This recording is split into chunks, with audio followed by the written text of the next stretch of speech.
WCBI News at 6 starts now.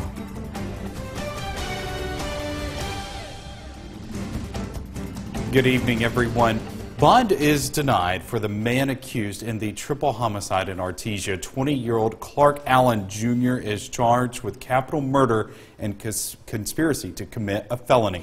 Allen's first court appearance was today in Lowndes County. Our Jory Talley was there and has more information on the investigation. She joins us in the studio with the story. Allen, who's from Starkville, asked the judge if he could be transferred to the Wcbi County Jail. He said it was for his own protection since the 3 victims are from Lowndes County. The judge told him no because by law you're housed in the county jail where the crime was committed. Deputies have the suspect behind bars, but the investigation is far from over. There's a lot of work that still need to be done, and it's like we were talking about last night. You know, we have evidence, we have physical evidence now that points us in the direction of this individual and the charges that we filed. But now the work begins. 20-year-old Clark Allen Jr. is facing capital murder and conspiracy to commit a drug-related felony. We do believe that drugs are a factor in this case. We have not established motive at this time, but I do want to emphasize that we do believe that it does play a factor in this. While investigators say drugs may have been involved, they are not confirming reports of gambling at the Mobile Drive home. It is information that's been given to us. We are currently investigating that. However, I wouldn't want to comment exactly on what the going-ons are in that particular residence, but we're investigating any and all pieces of information we're getting. Wright says Allen was a guest at the house the same day it turned into a crime scene, and that Allen is the person of interest investigators took into custody Tuesday. Information deputies received when they got to the scene led them to Allen. A physical description, clothing, and things of that nature, plus there was just some other witness statements that we were able to get in the area once deputies had fanned out, and some sightings. We had sightings by a couple of individuals, and we just kind of went to that area where this was, and he was found. Wright emphasizes that the investigation will take time, and he appreciates the residents' patience. We want to do everything we can for the people of Artesia, just to let them know, hey, we're looking into this. We're wanting to, you know, get any and all information. We still want to look into it, but we owe it to the citizens of Artesia to. Wright says investigators will be back in the area tomorrow doing another search on the property. He says the Mississippi Department of Wildlife, Fisheries, and Parks will be assisting the department. The investigation to a January 4th shooting near the campus of MUW has closed. University police say the shooting was self-inflicted. That, according to MUW, officers obtained statements from all parties involved in the university, will not pursue charges. A weapon was recovered at the scene inside the victim's car. The victim was taken to Baptist Golden Triangle. The campus was quickly put on lockdown after the incident was reported. An old grocery store building will soon have a new purpose in Clay County. The 27,000 square foot building will soon be a new county courthouse complex. County leaders say they have outgrown the current courthouse. The renovation cost will be around $3 million. They are very excited. This has been a project a long time coming, and it's much needed by the county and by the folks that are so crowded in the courthouse now. Circuit clerk will move over from the courthouse, and there are 2 circuit courtrooms as well as associated offices with those courtrooms. Justice Court will move over to the building, and Justice Court offices will move over to the building. The new complex is on schedule to be finished in May. Time for a first look at our forecast. We'll turn it over to meteorologist Jacob Dickey for that. Hey, Jacob. Hey, Andre, we're dealing with some low clouds, some fog, and even some light showers out there. Alpha Insurance Skycam Network telling the story this evening. Temperatures in the area are in the low 50s. They will not move much more down tonight. I think we're only falling into the upper 40s across the area. Most of the showers and most of that moisture have carried off to the east and to the north of our area, but still just a few little lingering showers left behind. And with that moisture very confined close to the ground, radar's not doing a great job of showing some of those light showers. Tonight, some patchy fog will continue to develop. We'll keep the chance for a few isolated showers on there. We will talk more coming up about our weather on Friday night and Saturday. It includes both some strong storms as well as potentially some wintry mix. More details in just a bit. Jet service is coming to the Tupelo Regional Airport in the spring. Contour Airlines making that announcement today. The airline has provided commercial air service to the All-America City for nearly 3 years. WCBI's Allie Martin tells us what the jet service means for the flying public and the airport. Beginning April 1st, Contour Airlines passengers will upgrade from 15-seat turboprops to planes like this 30-seat jet. Even I'm surprised that we've gotten here as fast as we have. When Contour Airlines made its pitch to provide air service to Tupelo, the public was skeptical.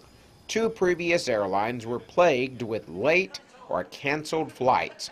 But since April of 2016, when Contour began flying out of the Tupelo Regional Airport, the airline has become known for its low fares and on-time performance. And for the first time in 9 years, the airport has recorded 10,000 boardings or emplanements.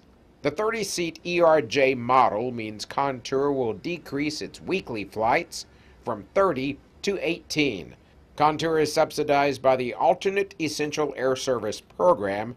That Department of Transportation program pays Contour $4.2 million a year to serve the Tupelo market.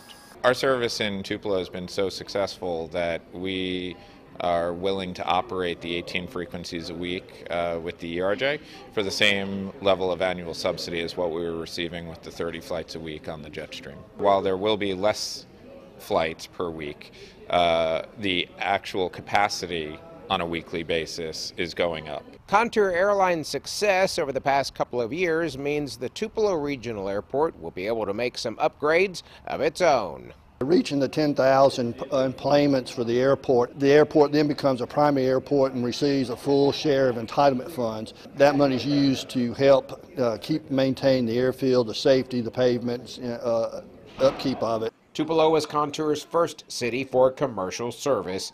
The airline now serves 16 communities nationwide. In Tupelo, Allie Martin, WCBI News. The airline will continue to offer low fares, but will also occasionally offer $19 Super Saver seats on some of those flights. The partial government shutdown is 27 days old now, but to federal workers, the more important number is 2. That's the number of pay periods they have been working without pay. That has a lot of people now worried about how to make ends meet. Today, the St. Luke Food Pantry in Tupelo stepped in. They're giving out free food to furloughed government workers. All employees need to do is bring their federal ID badge and then information about their families. The director says they wanted a way to help. We understand food insecurity from the level of people who are really doing without food on a regular basis, but to be, somebody who's employed and to go into that place of all of a sudden, my cabinets are empty, there's nothing left to eat in my refrigerator, and so if the least thing we can do is just to offer some food, offer some free food, just to help get over that hurdle. Martin says the St. Luke Food Bank will be open to federal workers until the government reopens. In the private sector, up to 700 contract workers are being laid off at the Nissan plant in Canton. The company cites slow sales for Frontier pickup trucks and vans. 6,400 employees and contractors work at the Canton plant. In December, Nissan announced it was cutting 1,000 jobs at 2 factories in Mexico. Today's announcement comes after the arrest of former chairman Carlos Ghosn in Japan. He led production expansion in Nissan's largest market. A spokeswoman says the cuts are unrelated to his arrest.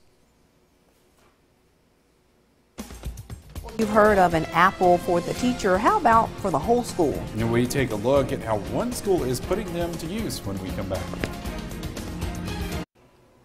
Welcome back, everyone. Best-selling authors and area business people encouraged hundreds to grow and develop their leadership potential. The second annual Ignite Leadership Conference attracted a sold-out crowd to the Orchard Church in Tupelo today. Ignite is organized by the Community Development Foundation and features a wide range of speakers on topics like attitude and leadership skills and strategies. Leadership is a choice, and your capacity to grow determines your capacity to lead. So I think no matter what level you are, every single person needs to be growing if they're a leader. And when leaders grow, organizations grow. So we just reminded everybody today that every single person can start where they are. They have to start where they are. Actually, they don't have to stay there. But if they'll start where they are and start taking steps, they can get to a place where the greatness in them can be unleashed. Also, opportunities for networking and resources were available at an on-site bookstore. There was a celebration today at Heritage Academy. The school is now an Apple Distinguished School. Today, Dr. Cameron Ball presented Heritage Academy with the distinction to qualify schools must integrate Apple apps into everyday use, and teachers have to be highly proficient in the use of the Apple products. The goal is to get students excited about education and make learning a more personal experience. Overall, Friday not looking too bad out there. We will see some fog and clouds throughout the day. Showers hold off. Thunderstorms, though, start Friday night into Saturday. And then on the day Saturday, we have to talk about some breezy winds, some strong storms, and some flurries. That and more coming up after the break. WCBI First Alert AccuWeather Forecast with meteorologist Jacob Dickey. Right now in Columbus and really across all of the area, temperatures are in the low 50s. We're at 52 here in town. Notice we're close to the dew point at 50. A lot of moisture in place with light winds. We're seeing a lot of low clouds, some fog, even some light showers continuing. That will be the trend through the overnight hours tonight here through 11 p.m. So keep the chance for some showers on there, but really it becomes more of a fog problem as we head into Friday morning. Temperatures settling into the upper 40s across our area. 47 will be the low in Columbus, 46 in Amory and Calhoun City, 48 in Eupora tonight. By Friday morning, we're watching for some patchy fog across the area, and we'll keep the clouds in place through much of the day. I really don't think we'll see too much sunshine on Friday, but we will get a bit warmer than we were today. Upper 50s, even lower 60s for some of us as we get into Friday afternoon. Won't rule out the chance for an isolated shower, but I think much less than we saw today. Looking overall much drier on Friday. 60 in Amory and in Columbus, 59 in Starkville, Tupelo also at 59. All right, let's get down to business and talk about this big system coming our way here. Here it is winding up Friday night off to our north and to our west. As it comes in our direction, then we'll see showers ahead of that cold front and even some thunderstorms. Once that front pushes off to the east, then cold air funnels in on the back side of that as we get into Saturday night. Here's the severe threat. The areas in green. That's essentially most all of our viewing areas south of the US 278 corridor, including the Golden Triangle, Winona, over towards Calhoun City, even up into Monroe County in West Alabama. Level 1 out of 5, so a very low threat overall, but still, the chance is there for some damaging winds, gusts in excess of 60 miles an hour. The isolated chance for a brief tornado is there with this system. Not overly high, not too concerned about it, but we have to talk about that. And then I really think the heavy rain is something that we'll have to talk about. That main time frame, 6 a.m. until noon on Saturday. Here's what the rain looks like through the weekend then as we carry on through. Some spots will see 1 to 2 inches of rain. Other spots will see less amounts, and some may see a little bit more. So if we can get some of that heavy rain in spots, that's when I'll be a little concerned for that flash flooding. Let's go ahead and use Futurecast and time this out. Friday at 6 p.m. looking at mostly cloudy sky with an isolated shower out there. It's going to be after midnight when showers and storms start to move into our area. Some rumbles of thunder expected and maybe even some heavy rain as these storms push on through. By 6 a.m. then here we are Saturday at 6 a.m. Showers and storms across the entire area. I think we could see some stronger storms carrying through 9 a.m. even till noon before things clear out off to the east. And then that cold front pushes through, bringing in perhaps a little wintry mix. The good news, no impacts expected with that. Ground's going to be too warm. Here comes that cold air here as it rushes on in. That's going to do a number for us. Very cold air is on the way. So Saturday, you see the high of 65. That's in the morning. It's going to feel like the teens and 20s as we head into Saturday night. There's a brand new face for the Louisville Wildcats, but it's a familiar one. MC Miller's replacement addresses his brand new football team. That's coming up next in sports. Your WCBI Sports with Courtney Robb is brought to you by your local Ford dealers. Go further. It's been 2 days since the approval of Tyrone Shorter to replace MC Miller since it became official. Now it's become officially official. Louisville welcomed the brand new head coach at the high school earlier this afternoon. During that time, the Port Gibson native was able to visit with his new team. Shorter joins the Wildcats after coming from Wcbi County, where he first worked under former Louisville head coach MC Miller. And the whole experience is giving Shorter a little bit of deja vu. It hit me really last night. You know, I thought about 9 years ago, I took the place of Coach Miller at Wcbi County, and you know, and ended up having a lot of great success after that. And now I'm getting ready to take the place of them over here in Louisville, and I hope I have the same success. You know, I know I'm going to work my tail off, you know, to have that same success. But, you know, it's starting to sink in now, you know, especially now since I had the opportunity to come in here and meet these kids for the first time. And they seem like they're excited, and I am too, so, you know, we're ready to roll. Both the men's and women's MUW basketball teams hosting a big matchup tonight. The #1 Owl women look for redemption after a tough loss on Tuesday to Huntingdon, and the men were just able to shy by that team as well. Both teams facing off against Selma tonight. We'll have highlights later tonight on WCBI News at 10.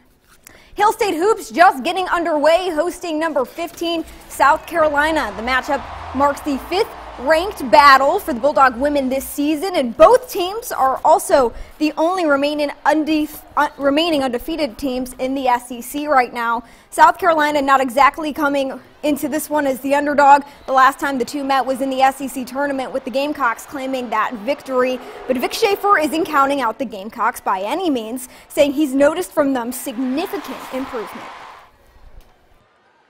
They've really had, you know, they played some really good teams early, and the thing that impresses me most is they've gotten so much better, and that's what you do, you know, when you coach kids and coach teams, and each team's different, and you know, we're finding out what life's like without those 4 seniors a year ago, and they've been able to really, I think, find out who they are, and boy, they're really good.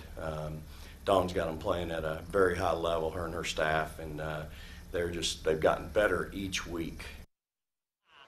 Well, the Rebels didn't spend too much time floating on air. In fact, the Rebels were brought back down to earth pretty quickly this week. After a 3-0 SEC start, 2 upsets, and a top 25 ranking, Ole Miss just couldn't keep up with LSU on Tuesday night. Kermit Davis saying, hey, that's just life in the SEC, and that life continues on. Ole Miss with another home matchup to Arkansas on Saturday. With an injury bug for Breein Tyree and Devontae Shuler, both played in the game against LSU. Shuler played through a stress fracture in his foot, and Kermit Davis says he expects Shuler will play through it again come Saturday. Devontae Shuler has a good pain tolerance, and he's a tough guy. And Andrew and those guys have done a really good job with him, a trainer and medical staff. So I just stay out of that equation. I just stay out of it and coach the guys that we got, but I'm always preparing, you know, for things that could happen. That's it for sports. Your last look is coming up after the break. Stick with us. Here's 7-day forecast, but it does a bad job of explaining what's going on. Saturday in particular, we start in the 60s.